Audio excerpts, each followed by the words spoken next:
छात्रों का गुस्सा देखिए, गुबार आक्रोश। मोदी शाह के एक और मंत्री के खिलाफ जेन-ज़ी सड़कों पर उतर आया। जेन-ज़ी ने मोर्चा खोल दिया और मोर्चा भी ऐसा जबरदस्त तरीके से, एक तरफ पुलिस और दूसरी तरफ छात्र। यहां ये स्थितियां क्यों बनी, किस लिए बनी, बैरिकेडिंग पर चढ़ने को मजबूर ये युवक क्यों हुए, देश के युवा सीधा सीधा पुलिस से भिड़ने पर मजबूर क्यों हुए। मानो जैसे 20 जुलाई जंतर मंतर की तस्वीरें एक बार फिर से ताजा हो गई हूं। ये तस्वीरें देख रहे हैं आप। दरअसल दोस्तों, ये तस्वीरें शाह के चहीते मुख्यमंत्री सम्राट चौधरी के विरोध की है। यानी बिहार के पटना की तस्वीरें हैं जो आप देख रहे हैं। यहां 17वीं बीपीएससी परीक्षा को रद्द करने, दोबारा करवाने की मांग हो रही है। नेगेटिव मार्किंग को हटाने की मांग हो रही है। और यह आंदोलन अब से नहीं चल रहा, काफी दिनों से चल रहा है। सरकार ने जब अनसुना किया तो छात्रों को सड़कों पर उतरना पड़ा। आंदोलन अब तेज होता दिखाई दे रहा है। परीक्षा में नेगेटिव मार्किंग खत्म करने की, एकल परीक्षा लागू करने की मांग लगातार ये युवा कर रहे हैं। सीएम आवास कूच करने का आह्वान किया, लेकिन सम्राट चौधरी की पुलिस ने बैरिकेडिंग लगाई तो देखिए क्या आलम हुआ। अब सोचिए दोस्तों, 5 तारीख को कॉकरोच जनता पार्टी पहले ही दिल्ली में मार्च का ऐलान कर चुकी है। क्योंकि मोदी सरकार पर वादा खिलाफी के आरोप लगे हैं। और दूसरी तरफ पटना की सड़कों पर जेन-ज़ी यूं मोर्चा खोले हुए है। मगर फिर से ऐसे हालात डबल इंजन की सरकार लग रहा है कि गंभीरता से ले नहीं रही। ये हालात फिर से बनते हुए दिखाई दे रहे हैं। ये बात हम इसलिए कह रहे हैं क्योंकि जब छात्र सड़कों पर आंदोलन कर रहे हैं और दूसरी तरफ बिहार के शिक्षा मंत्री मिथिलेश तिवारी, जिनके इस्तीफे की मांग युवा कर रहे हैं कि मिथिलेश तिवारी का इस्तीफा हो, वो जानते हैं क्या कह रहे हैं। कह रहे हैं भैया अधिकतर मांगे तो हमने मान ली, अधिकतर मांगे मान ली है, छात्र आंदोलन खत्म कर चुके हैं, ये तो पॉलिटिक्स कर रहे हैं, पॉलिटिक्स चमकाने वाले लोग हैं। यानी सरकार की तरफ से इतनी हल्की बयानबाजी हो रही है दोस्तों। इससे लगता है कि सम्राट चौधरी सम्राट बनने के बाद, बिहार का सम्राट बनने के बाद, ना तो युवाओं की सुध ले रहे हैं और ना ही समस्या के समाधान की तरफ बढ़ना चाह रहे हैं। या फिर सरकार चाह रही है कि जंतर मंतर पर जैसा हुआ वैसा ही आलम यहां पर हो। AK-47 तो पहले भी चली थी। तेजस्वी यादव लगातार छात्रों से यहां मुलाकात कर रहे हैं, आंदोलन कर रहे हैं, छात्रों को समर्थन दे रहे हैं, धरना स्थल तक जा रहे हैं।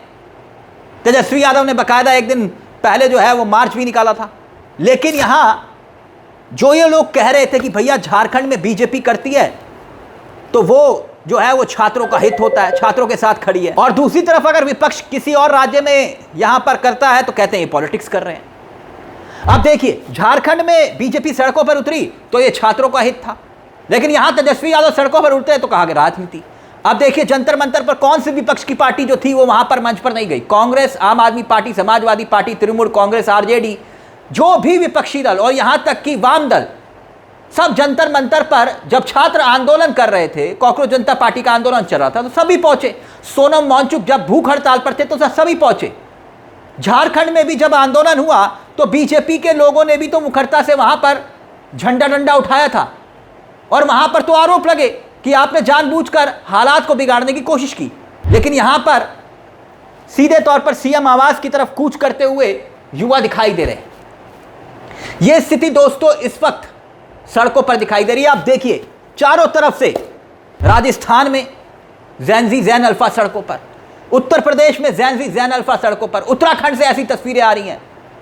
यहां तक कि अब बिहार की ये तस्वीरें सीधे तौर पर खतरे की घंटी क्या बजा रही हैं। युवा इस वक्त आक्रोशित दिखाई दे रहा है। बीजेपी की डबल इंजन सरकारों में यह आलम क्यों बन रहा है। सम्राट चौधरी जब से मुख्यमंत्री बने हैं, गौर करिएगा, तब से वो इस तरह के आंदोलनों को राजनीतिक तौर पर हैंडल नहीं कर पा रहे हैं, नाकाम साबित हो रहे हैं। और जिस वक्त दिल्ली के जंतर मंतर में जब छात्रों पर लाठीचार्ज हुआ, उसके बाद बिहार में जब बंद बुलाया गया था, याद करिए, तब उस वक्त क्या आलम था। तब उस वक्त AK-47 तक जबरदस्त तरीके से छात्रों ने आंदोलन किया तो AK-47 निकल आई। और वो तस्वीरें अपने आप में पूरे देश को हैरान कर रही थी। और अब एक बार फिर से उसी बिहार में, उसी पटना में छात्र सड़कों पर हैं, छात्र सड़कों पर हैं। और अब सुनिए, जो दिलीप हैं इस प्रोटेस्ट का नेतृत्व कर रहे हैं, छात्र नेता हैं, वो इस पूरे मसले को लेकर क्या कुछ कह रहे हैं। क्योंकि कह रहे हैं कि हमने कई बार ऐलान किया, आह्वान किया, लेकिन सरकार ने सुनी नहीं। सुनिए दिलीप कुमार आंदोलन का नेतृत्व करने वाले स्टूडेंट लीडर क्या कुछ कह रहे हैं, सुनिए जरा। एकता जिंदाबाद, छात्र एकता जिंदाबाद, टीआरई 4 में एकल परीक्षा लागू करो, टीआरई 4 में एकल परीक्षा लागू करो, टीआरई 4 में एकल परीक्षा लागू करो, निगेटिव मार्किंग हटाना होगा, निगेटिव मार्किंग हटाना होगा। अभी हम लोग गर्दनीबाग धरना स्थल पर बैठक हुई और सर्वसम्मति से ये तय हुआ है कि पहले की तरह टीआरई 1, 2, 3 की तरह टीआरई 4 की भी परीक्षा हो, यानी कि एक ही परीक्षा हो, निगेटिव मार्किंग ना हो, और जो भी प्रयोग करना है वो टीआरई 5 से कीजिए, लेकिन टीआरई 4 में सिर्फ एक परीक्षा हो, निगेटिव मार्किंग ना हो। 1 कैंडिडेट 1 रिजल्ट लागू हो, रिजल्ट से पहले सर्टिफिकेट की जांच हो, डोमिसाइल अच्छे से उसका पालन किया जाए, उम्र सीमा में छूट दी जाए। तो इन सभी मुद्दों को लेकर हम लोग अभी लगातार धरना जारी रखेंगे और शिक्षा विभाग से हम लोग आग्रह करते हैं कि कल जो लेटर जारी हुआ उसको पहले निरस्त किया जाए और जो हम लोग का डिमांड है उस डिमांड को लागू किया जाए। टीआरई 4 में एकल परीक्षा लागू करो, टीआरई 4 में एकल परीक्षा लागू करो, निगेटिव मार्किंग हटाना होगा, निगेटिव मार्किंग हटाना होगा, एकल परीक्षा लागू करो, टीआरई 4 में एकल परीक्षा लागू करो, टीआरई 4 में एकल परीक्षा लागू करो। छात्र एकता जिंदाबाद, आवाज दो, लड़ेंगे। यानी दावा एक तरफ यह भी हो रहा है कि भाई सरकार से बातचीत हो रही है, शिक्षा मंत्री के इस्तीफे की मांग भी हो रही है, और अगर आप गौर करेंगे, देखेंगे, समझेंगे, इस हालात के भीतर सरकार और सम्राट चौधरी का रुख आपको एक मुख्यमंत्री से कम और बीजेपी के कार्यकर्ता के रूप में ज्यादा दिखाई देगा।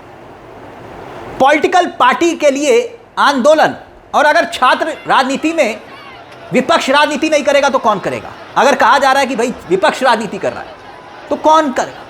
छात्रों का मुद्दा है, करनी चाहिए। जो छात्र हैं, जो पिछले कई दिनों से गर्दनीबाग में वहां पर धरना दे रहे थे, तब क्या देश की होनहार मीडिया ठीक वैसे ही उन तस्वीरों को दिखा रही थी दोस्तों जैसे झारखंड में दिखाई जा रही थी?